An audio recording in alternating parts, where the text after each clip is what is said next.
Hey, good morning, good afternoon, and good evening, Spiderlings. Now, I know I'm rather big on the screen today, but I'm having to send a heartfelt apology. So, in the recording for today's video, I had a monumental problem all the way through trying to edit the video. I just couldn't get the audio to work. Everything corrupted when it came across, and I tried to edit it, and instead of not throwing a video out, I've still used the footage, but I wanted to level with you guys that I had such a massive problem with the audio, with it corrupting and just not being usable at all. So what I've done is I'm giving you guys a little personal message to just say this is what's happening in today's episode. I'm going to overlay some music and speed everything up so that you can see what the episode was going to entail. I'm absolutely gutted because I felt so good about this episode. 'Cause I really got into it and I really enjoyed making the episode. I felt it came together beautifully, and unfortunately, well, the audio was just not usable, and I'm absolutely gutted. So, in today's episode of Satisfactory, we were looking at the Awesome Sync, the Awesome Shop, and also the assembler machine as well. So we got the Awesome Shop set up with the Awesome Sync. So we go through what is involved with the Awesome Shop and the Awesome Sync. Basically, the Awesome Sync is Ficsit way of recycling. So Ficsit motto is that they do not waste, they do not destroy. So the Awesome Sync is there to accrue coupons, which are then used in conjunction with the Awesome Shop. Now, in the Awesome Shop, you can buy all sorts of different items in the Awesome Shop to beautify your factories. If you're running short and in a pinch for items, you can also buy items with these coupons. And the more items you create that you put into the Awesome Sync, the more points you get out and the more coupons you get.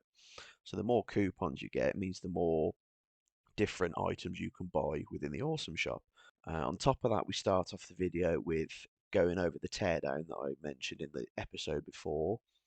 And in the teardown, basically, we took everything away. We stripped the whole lot back, and we found an iron node, which I'd run past all episodes so far, didn't even realise was there.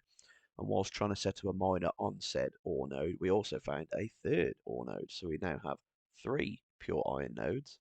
With each pure iron node, I've set up its own iron line. You've got one for purely iron plates, one for the iron rods, and one for the iron screws.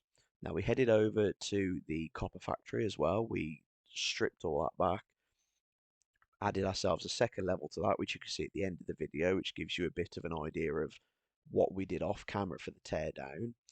So we utilised the full amount of that miner on the copper node, which is also a pure 120 node. Because we've now completed the milestone for the Logistics 2 belts, we've managed to get ourselves full functionality of those iron nodes. So the full 120 of each node is being used, as well as on the limestone. So we're now getting the full functionality of the concrete miner as well. We also set up ourselves off camera a little biomass burner area, which is like the hub for our power source. So I'll go through that and I'll show you that as well in the video. We also got the assembler running and went through setting up the assembler for reinforced iron plates using the surplus iron plates and screws from the screw line and the iron plate line. And then we finally set up another assembler to get the rotors made, because we're going to need the rotors and the reinforced iron plates for the smart plating, which we're going to go through in next week's episode with the space elevator. Today is really purely about, especially this part of the video, just saying a really heartfelt sorry for the audio just being unusable. I've sped the footage up so it's not too boring whilst watching, but I'm hoping that from the footage you can still get an understanding as to what was going on whilst creating the episode. So next week's episode, as I said, is going to be all about the space elevator and getting the smart plating done using the rotors and the reinforced iron plates. So I'm going to make sure that what's set up now at the end of this episode you're going to watch in a moment, that I've stripped back the assemblers again. We're going to set it up a lot more efficiently so that we can get the rotors and the reinforced iron plates next to each other, so they can then be added to the next assembler to get the smart plate in and then ship those off to the space elevator. I'm really hoping you're going to stick with me. Give this video the love like you have the rest of the series. It's blown me away just how amazing you've all been with the support for this series. I genuinely didn't believe the Satisfactory series to be as interesting as I find it. I really am blown away by the support you've given it. If you really do enjoy the content, smash that like button, hit that subscribe, and if you want to see anything in particular, drop it down in the comments for me, please.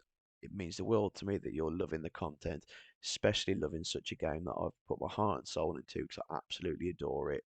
And it's another reason why I'm so distraught that the footage just was unusable audio-wise. I'm hoping that the video footage still delivers what I was trying to get across to you. Thank you very much for sticking with it, following the episode and following the series. I'm going to shut up now. We're going to get on with the episode. Please really enjoy it.